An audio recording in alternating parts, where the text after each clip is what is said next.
depend. I haven't looked at it recently, but let's say the day after, or maybe a couple of days after I recorded, not very many at all.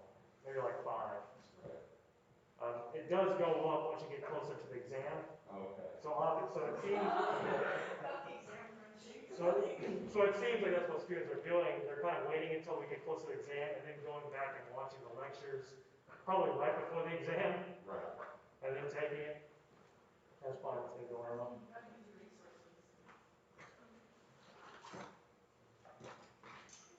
I don't blame anybody.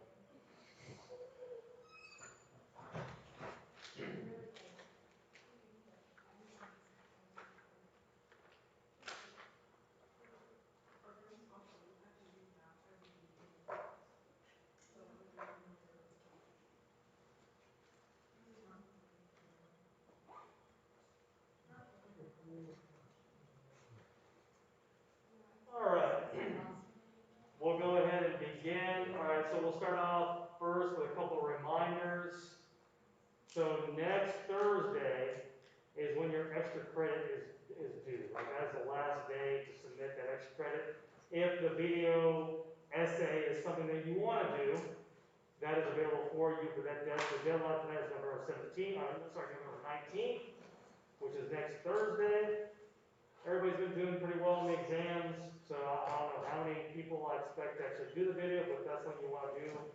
Once again, that is your right, so to speak. Make sure that you follow the guidelines for the video if you are going to make the video. Make sure that you follow the guidelines for the video, the assignment details. So, for example, it needs to be a certain time limit.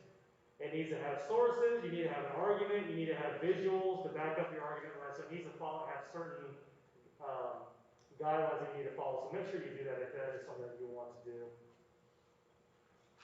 Any questions about anything before we continue with our little conversation that I want to have with everybody? Questions about it? All right, so I want to have a conversation with people because as a teacher, I obviously enjoy teaching. I don't mind driving to Atlanta to teach here, especially if people want to come to class, and I understand that face-to-face is preferred over online teaching. I have noticed that attendance has dwindled down significantly. Now we're at what? Maybe 10 people in a class of 120 people. We have 10 people who are here. Once again, I'm not saying this is like students are terrible. This is your fault. That's what I'm saying. I completely understand why. I mean, we got COVID happening. People do not feel comfortable coming to class. There's other issues involved in terms of paying for parking and that sort of stuff. So I completely understand. But I do want to have a conversation with you and kind of talk about some of our options here. I know that you prefer to have one, because the original plan was to have one more week of meetups, so we'll meet on Tuesdays and Thursdays in person. But I wanted I know this is only a small fraction of the class that's here to sort of vote on this, but I kind of want to have a conversation with you and see how you felt about potentially doing the next 2 classes, Tuesdays and Thursdays, online, synchronous, so I'll be there. But I'll be teaching, so via, not Zoom necessarily, but Microsoft Teams. I don't know if you're familiar with Microsoft Teams. So it'd be it'd be a synchronous class where I would be teaching, and then you would obviously be there, and we can simulate the classroom as much as possible. So just have discussion questions like we did before. I would ask you to turn on your camera so I can see you, so we can talk, we can have a conversation. That way we have more students involved. I don't know how many people would actually show up if we did that. But I'm just curious how you felt about that. Due to timing, I probably wouldn't show up because I've got an 11 to 12:15. I see. An hour away, so. You have other classes that you meet face to face that would be, Correct. So I'm not going to sit around on campus for a Zoom meeting, right. And I'm not going to be home in time to. Right. What else? What else are other opinions? I wouldn't mind hearing from everybody. What are we over here? What do you think? Okay, so you don't mind either way? Do you prefer one or the other? I prefer a class Okay, what, okay, I prefer in class, but it doesn't matter to me. okay, Like if we can meet online, then I'll do it. okay. What say you? Yeah, I prefer in person. You prefer in person? Yeah. Okay. Wait, what was the question? So the question is, next week we still meet in person Tuesdays and Thursdays, or we do like an online version where we meet synchronously via Microsoft Teams. And it'd be, obviously it wouldn't just be me lecturing. What I would want is for you to turn your microphone or your cameras and your microphones on. It would be more of a discussion based. Would that session be recorded so it could be accessed Yeah, later? mhm. Okay. I could definitely do that. So we're getting some, it doesn't really matter to me, and then we got some that prefer the face-to-face. Well, what do you think? I definitely prefer in person. Okay, all right, Yeah. good. I prefer in person too. The person. And then what does the crew think? The jury. With the evidence that we have, collected. Yeah, sure, the right. videos, I would say that I prefer in person, Mhm. but like I cannot blame you for not wanting to drive 2 hours every Tuesday and Thursday to get a turnout that's like super tiny because that's really depressing. It's not so much the driving, because I don't necessarily mind that. It's more so, would more people show up if we did synchronous online versus in the class, right? Would more people actually show up online and more people would potentially participate? So we would get closer to the way things were at the beginning of the semester, right? Would that be the case versus something like this? I'm kind of, I think you would add in the 5 people that watch your videos perhaps, in a yeah. short amount of time, and that's about it. I think honestly, like personally from what I've been seeing in my synchronous classes, like the class numbers are diminishing like more and more as the Mhm. semester continues. So if we do end up doing that, I don't think the turnout will be as great Yeah, as like we're thinking, but probably a few more people than in class now. Mhm. But the whole class size, I'm not sure. yeah, and this is why I wanted to have this conversation with you to kind of get your opinions on what you felt about this. There's also another selfish element of this as well, is it would allow me to test out teaching versus on Microsoft Teams, because I want to see if that is something I potentially would want to do next semester. Right. Can I simulate the classroom? Obviously, you can't simulate it exactly, but can I simulate the classroom as close as possible via like Microsoft Teams, where I ask people to turn on their cameras and their microphones, right? It's more discussion based rather than me just lecturing from class, right? So there's a little bit of element there as well. So yes. I mean, like in March when all of us were like, oh crap, school's out, or not school's out, but like everything's online. Like I know at my school that I went to, like we use Microsoft Teams Yeah. because like the school would pay for it, Mhm. and like with Microsoft Teams, like the teachers are like, okay, turn on your cameras and turn on your mics, but like, do you really? Hmm. And like also like now that we're in college, it's kind of like we could say that, but it's like I'm still getting credit to like because I'm still have to like take this exam anyways. So it really just True. True. Yeah. That's obviously another concern as well. Yeah. Definitely. All right. Good. All right, so let's go ahead and move on to our question of the day, our warm-up question. So this one is, let's think here. Which one do I want to do? If we don't come back, then I won't be able to do this question. All right, so we'll just do this. All right, so there's a lot of things that are negative about the pandemic. Obviously, there's glaring negatives, not just in terms of like our semester got disrupted and now you can't go on vacation and that sort of thing. But obviously, there are people are dying from the pandemic and everything. So I don't want to underplay that. Right? So these are serious concerns, right?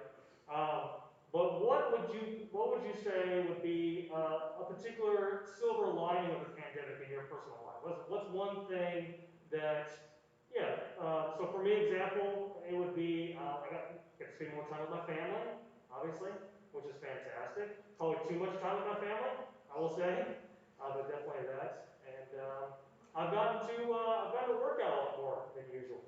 More free time to work out, which has been fantastic, right? Get the biceps, right? All right.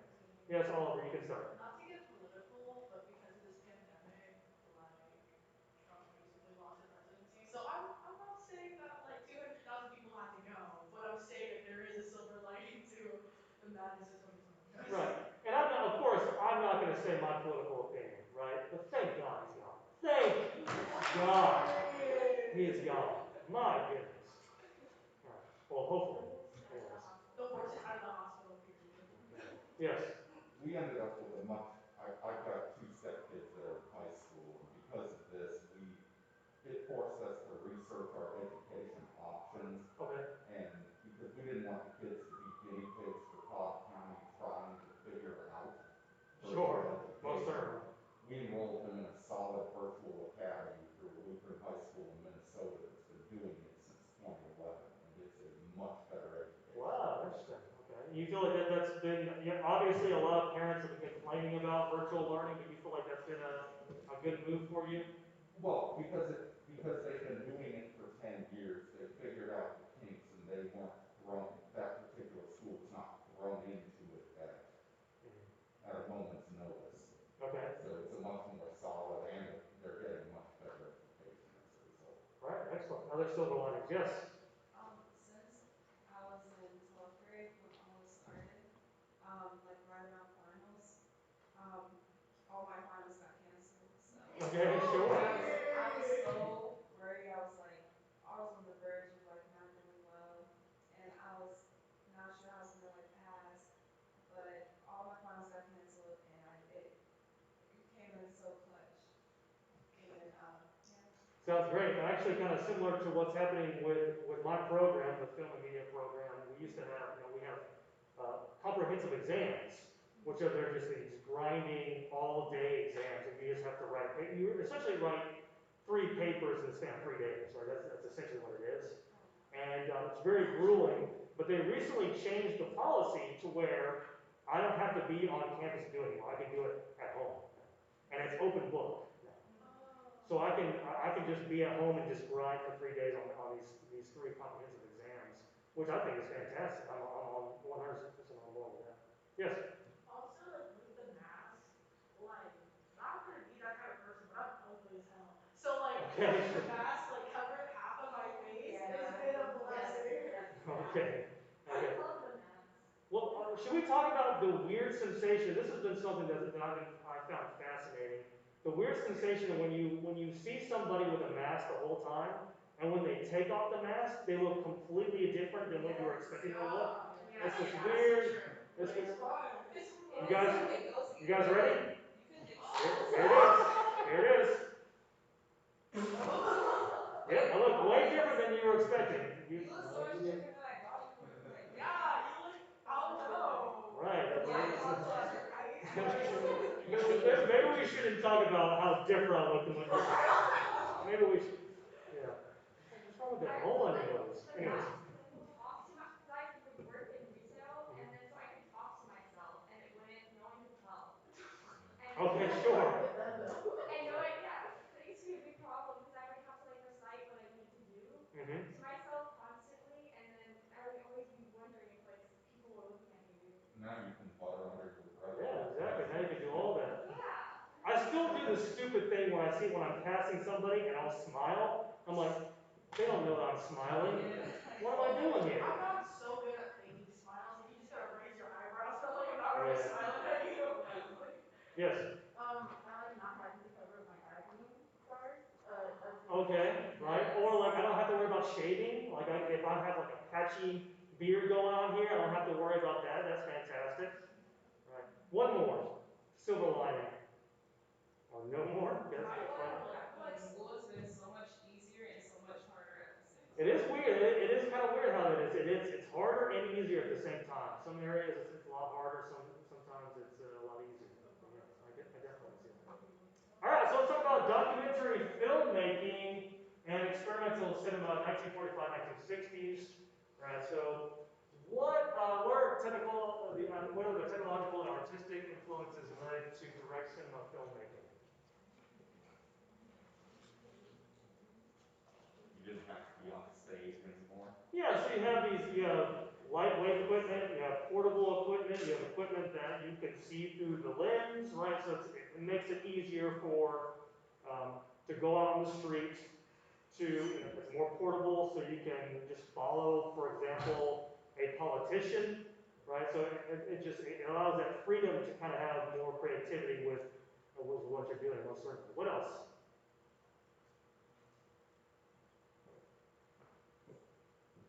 So we talked about New Wave cinemas and French New Wave.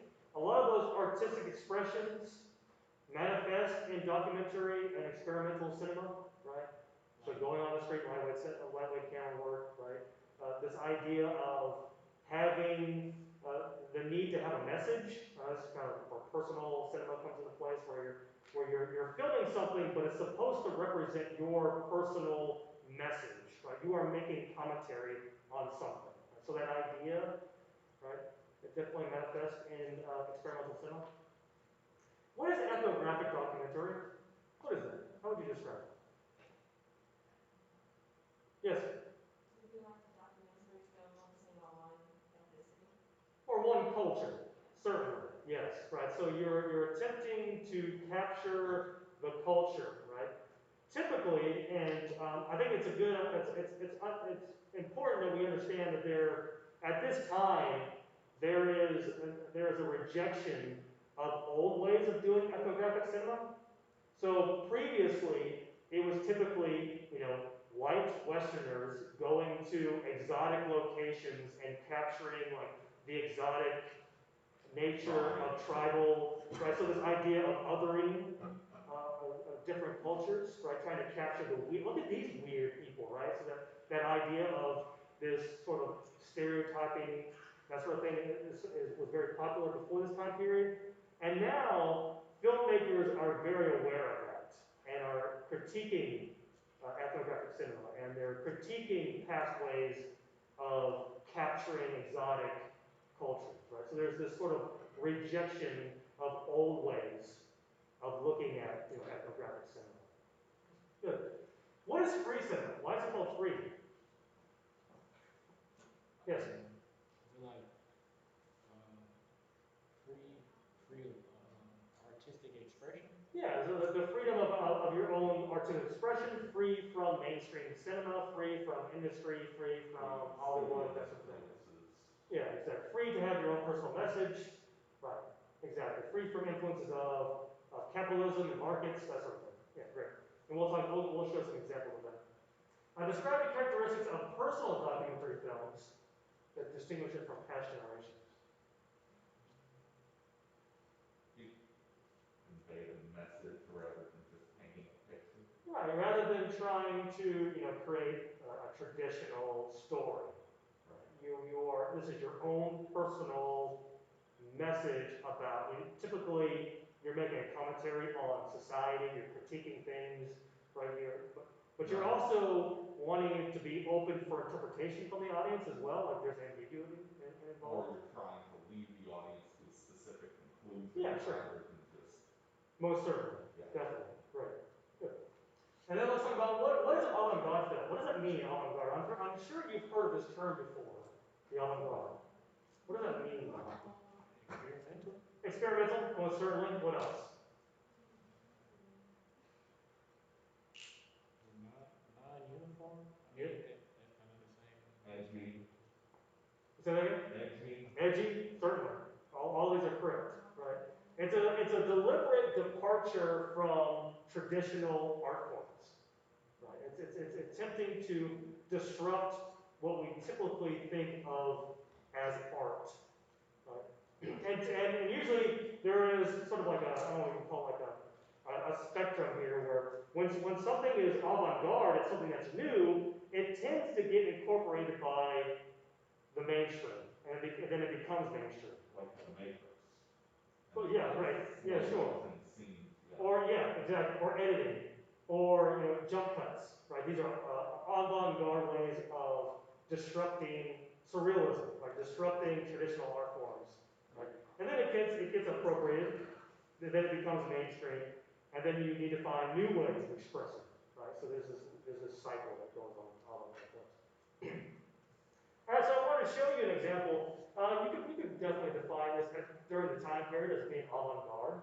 Right, so this is an experimental film by Maya Marin. It's called Meshes of the Afternoon. We'll watch the clip and then we'll talk about it. This is Meshes of the Afternoon.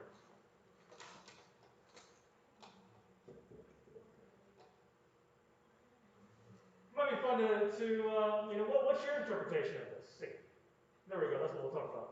So watch this, and then you'll determine what your interpretation of this is.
good. All right, so let's talk about this for a second. Rather than, maybe the question of what's your interpretation of this will not be too difficult, but what are some things that you noticed about this? What are some things that you liked?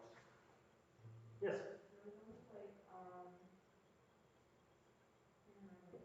some type of working time, like it's like a work loop. Yeah, there was like a loopage going on there, right? Right, so it's sort of like this repeating element going on. Yes. Yes. I noticed like the camera work, like the perspective is different from like normal. Like usually you know what's going on, and obviously we don't really have a lot of context because it's just a scene. But like I feel like you're getting the perspective of so many things, and also the scenes are like focusing on things for a lot longer period of time than normal. Mhm. Like they focus on her like running up the stairs for a really long time. They focus on her eyelid for a really long time. I don't know what that means, but like I noticed that as well. Yes. But like they had said, like it felt like she was caught in a loop, but it also felt like she was trying to solve something. Like how she had the key in her mouth and the knife was on the stairs and in the bed. And I don't know what that figure was with like the mirror Yeah. over his face, but I would assume if she ends up catching it, like since it was a mirror right there, she's just gonna see herself. Yeah, great. Yeah, great. Excellent. There's definitely this element where she's trying to catch something, right? And it's continually getting out of her reach. Yeah. Certainly, great. Yeah. The music, like in the like along the scene, like it's not like it's like it's not contemporary, but like it feels as if it's trying to like be something that it's not. All right. Like there were like rhythms were like everywhere. Like I was like, girly pop, where's the pulse? I can't hear it or I can't feel it. And it's like it's unsettling because it's like when you're listening to it, it's just like I don't know what's happening and like what I'm looking at, I don't know what's happening. Okay. And like it would be like random like noises that like would sound like instruments and I'm like, is that an instrument? What is that? Yeah. Yeah, great. Excellent. Yeah. Yeah. Does that scene where she's going up the stairs and she's all over the place, does that remind you of anything? It always reminds me of one particular film. Does it remind you of Inception when he's in the Oh yeah. little bit kind of? I was just like, girl, she's drunk. Like, Right. you're good too. All right, so let's go ahead and start with our. All right, so both documentarists and avant-gardists renewed their idea of personal cinema. So this idea of individual expression through the films that you make. Right? The post-war documentaries became vehicles for filmmakers' beliefs and feelings than used before. This idea of attempting to capture uncontrolled events became very popular, especially when ethnographic cinema often centered on spontaneous moments. So let's talk about personal documentaries. So after 1950s, a few documentaries appeared in theaters. Most individuals worked with well-tied genres, but there's innovations. The observational film is focused on trying to capture real life, right? Trying to capture spontaneous moments. One particular film I want to show is a film called, I believe it's pronounced Farabik, something like that. It's about a French peasant family during 1944. It minimized the voiceover commentary in order to savor the regional dialect. It's an attempt to capture the everyday life of a French peasant, although many of it is sort of staged. It's attempting to capture this element of an everyday experience. But here is a clip from that film.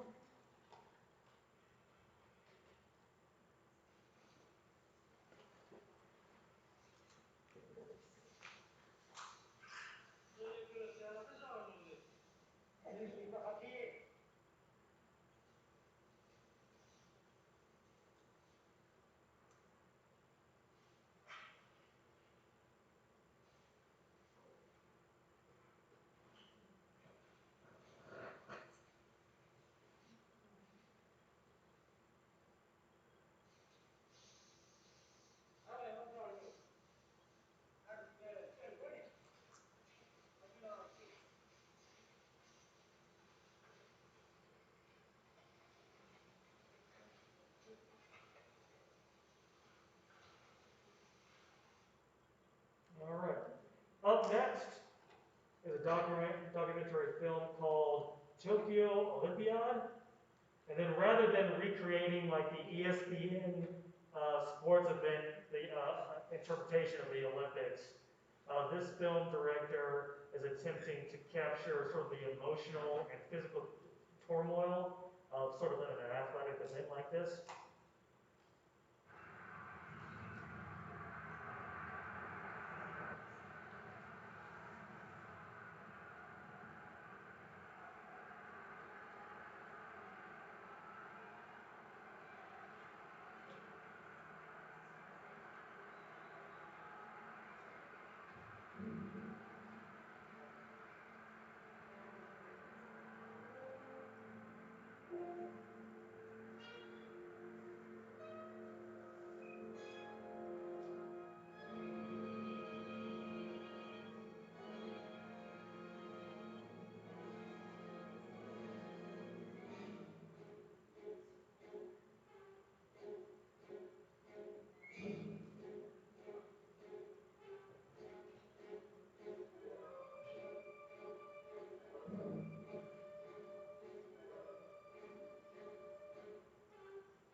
All right. The compilation film became very popular as well. This is La Retour. It uses military footage to show, combined with found footage to show the liberation of the Nazi POW camp. Chacun des coups qu'il portait lui donnait la joie de frapper l'adversaire et la crainte de toucher l'ennemi.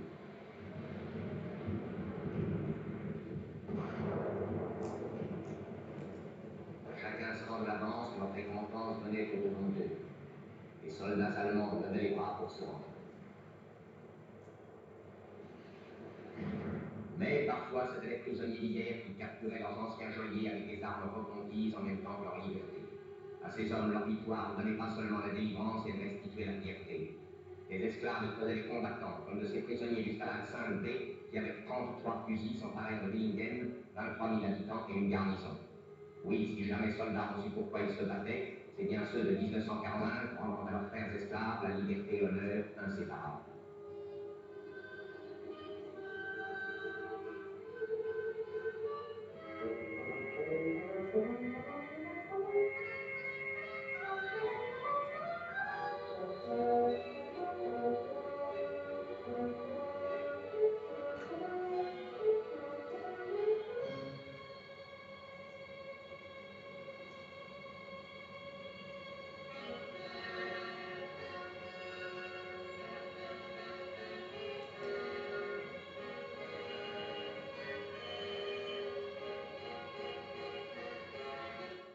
All right, so let's move on to free cinema.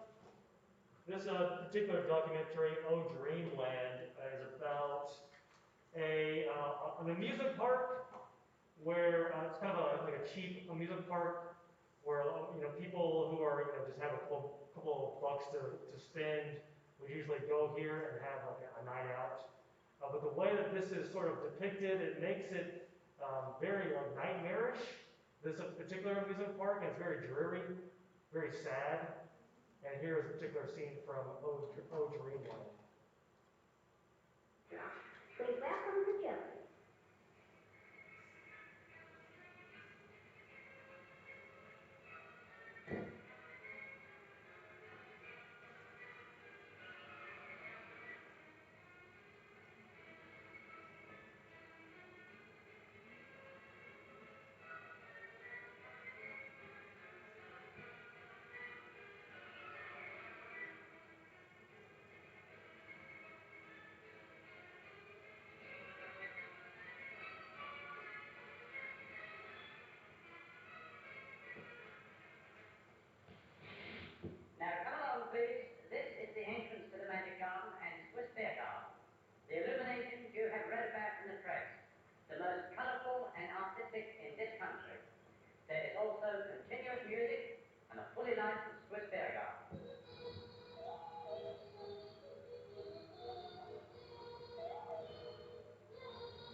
in this particular film, there's not any commentary, there's not a narrator, it just shows people going to this sort of kind of sad amusement park. Kind of creepy, a little bit uncanny as well. Yeah. Right? Very. Excellent. Like the uniform answer from the crew over there. Yeah, so let's talk about Alain Resnais. Does anyone remember who Alain Resnais from last class? The film that he directed, Hiroshima, Mon Amour, remember that film? Well, he actually became renowned for his documentaries, and there's several on here, as you can see, listed on this PowerPoint here. What I do want to show is one of his particular documentaries, which translates "The Statues Also Die." It's a study of African art in a Western museum, and it implies that the colonizers sort of destroyed the culture of the African, African culture. And I want to show a particular scene from this. Un vivant qui se posait sur lui a disparu. Et quand nous aurons disparu, nos objets iront là où nous envoyons ceux des nègres, au musée.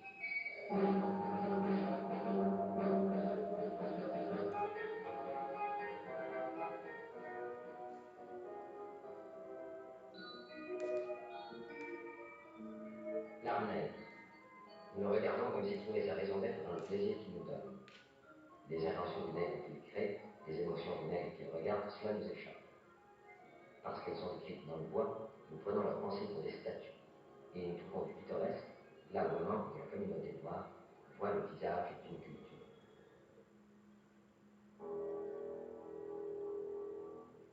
C'est son sourire de rince qu'elle regarde.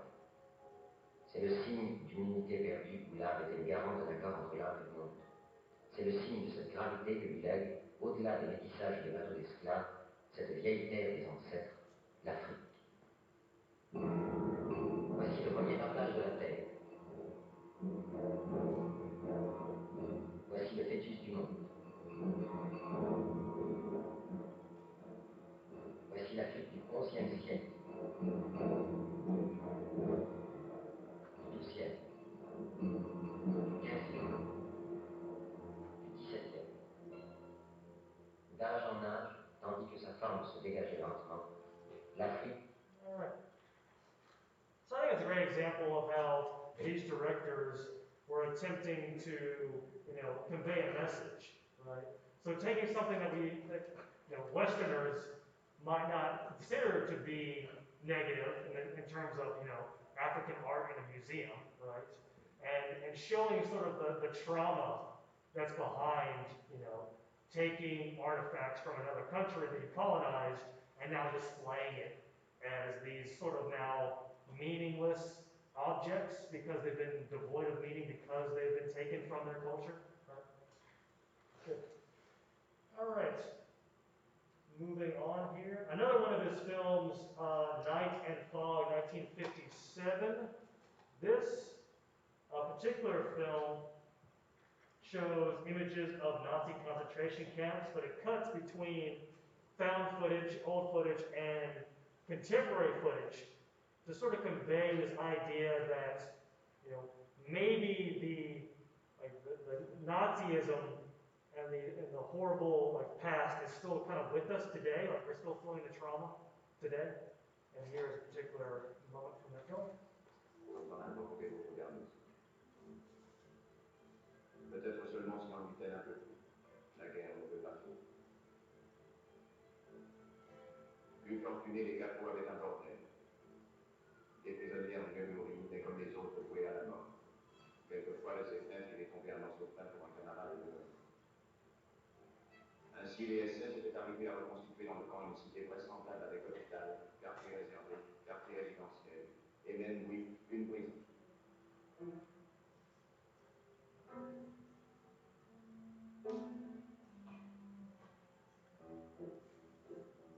Inutile de décrire ce qui se passait dans ces cachets. Ces cages calculées pour qu'on ne puisse tenir ni debout ni couché, des hommes, des femmes furent suppliciés consciencieusement en défi.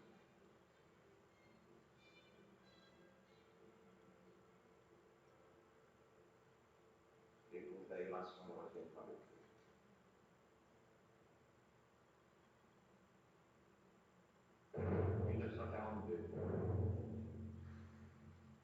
All right. Those are two films from Alain Resnais. Let's move on to an ethnographic filmmaker. So this is Jean Roach, is an ethnographic documentary filmmaker. One of his more noteworthy films, the film that translates to The Mad Masters, and this created a lot of controversy.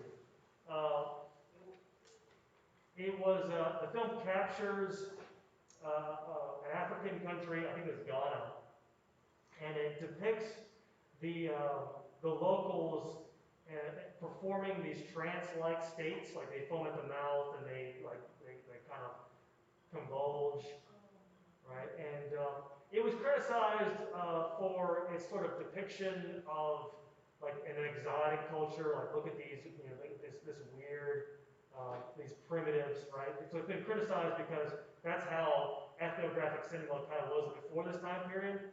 Although many have also pointed to the fact that Roach is attempting to convey a message that, in particular, these locals are essentially mocking the colonizers. So they're performing these rituals where they're essentially mocking the colonizers, or the people that were controlled their country.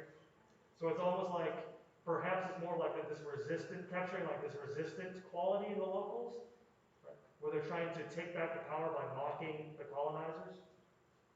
So there's a lot of controversy. This is actually banned in many African countries because of that. But I want to show a particular scene from this. This is The Mad Masters. The Mad Masters, 1955. L'état-major se réunit pour l'inspection du palais du gouvernement. Le caporal de garde se tient à l'entrée et le gouverneur et le lieutenant viennent voir si le bâtiment est éteint à neuf. Mountier qui en est responsable est inquiet. Si le gouverneur se plaint, il aura une amende, un mouton, un bœuf peut-être. Le gouverneur est satisfait. Cet homme vêtu de bleu est possédé par le général. Le gouverneur insulte le général et le capitaine dit « Moi, gouverneur, je vais aller chercher le général. » Le général furieux fait une petite colère. C'est toujours pareil, dit-il. Vous n'avez jamais m'écouté, moi, général. Le gouverneur s'approche et l'invite à un round table conference, une conférence de la table ronde.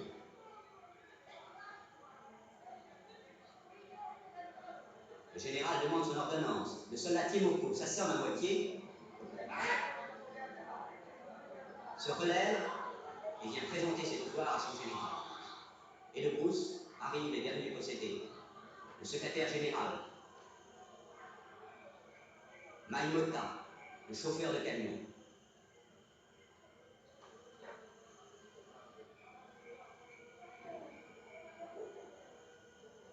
Commandant Mougou, le méchant commandant. Le méchant commandant vient présenter ses respects à son général qui lui dit « Brûle-toi comme les autres ». All right, so let's talk about direct cinema. So direct cinema between 1948 and 1963.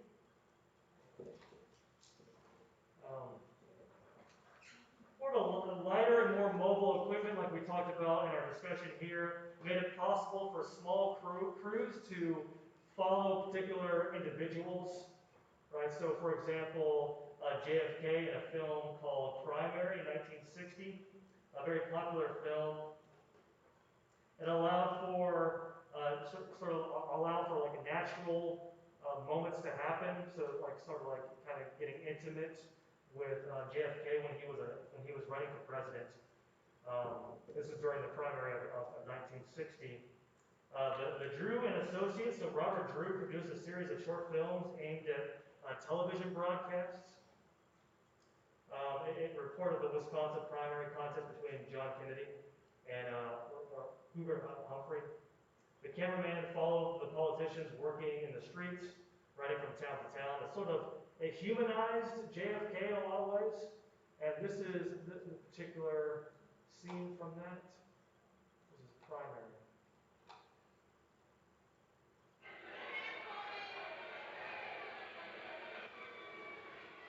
This is the heart of Senator Kennedy's strength.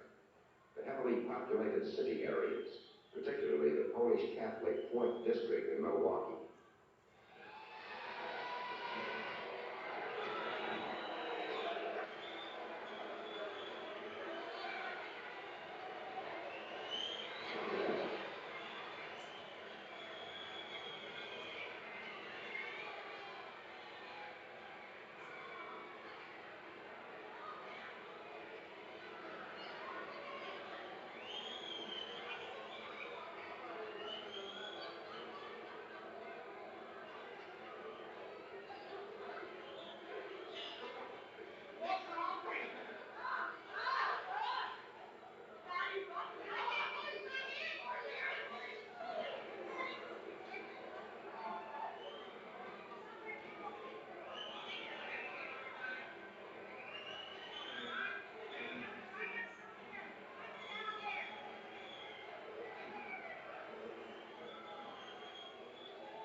Primary. Moving on to experimental and avant-garde cinema, we talked about Duran, Measures of the Afternoon, in our discussion here. A couple other films I do want to show. This one is a film director. Let's see, we'll show, I believe it's pronounced Arnulf Rainer. This particular film is anyone susceptible to seizures? No, they don't look, right? So this is a great example of avant-garde filmmaking. I'm just going to show it to you, and then you guys can decide if this is art or not, right?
What'd you think? You liked it?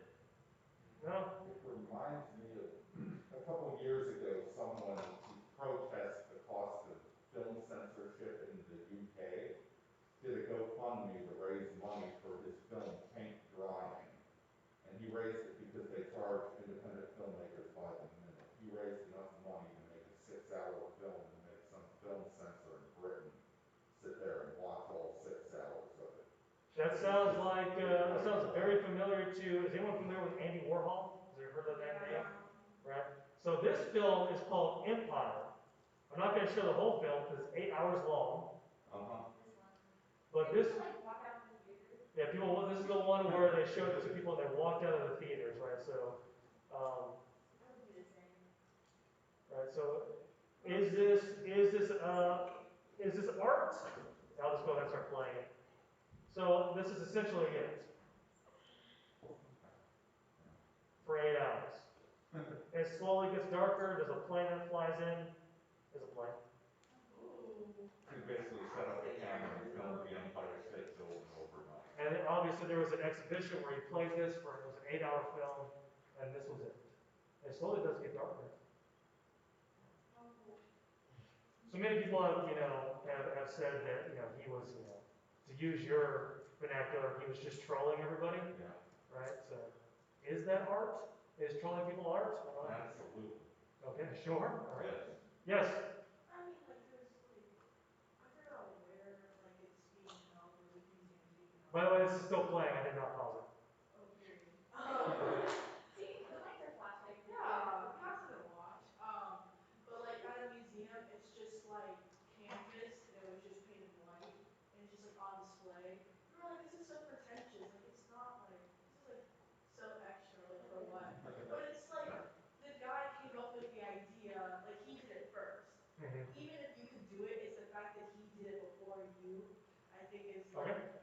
I don't know. Fair More enough. art. Like oh, I beat you to it. You could have done this, but he did it. That's like the question, if you write a song that's silent, is Okay. that music? Okay. Yeah. Yes. I don't know what you said, but like you know, like I don't know if you've seen it, but it's like a banana taped to a wall. Yeah. Okay. Sure. But like it's like a lot of artists they make stuff like that, but it's like it's specifically for like billionaires because so that they can launder money into art, so it's not like. Uh-oh, conspiracy theories going on here. Oh yeah. Oh yeah, But like when people, yeah, like maybe like really like high up so they can get like huge tax write-offs. All right. Well, there you go. All right. Here is Renaissance. This is a stop motion film.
And this one, I believe this is the final film I'm going to show. This one is a film called A in 1964. This film, I actually enjoy this one.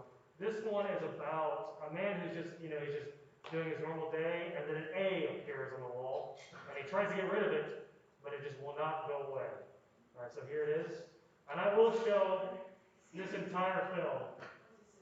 This is an 8-minute, 9-minute film, but here it is. This is A.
Yeah, that's it for today. I'll see you next time.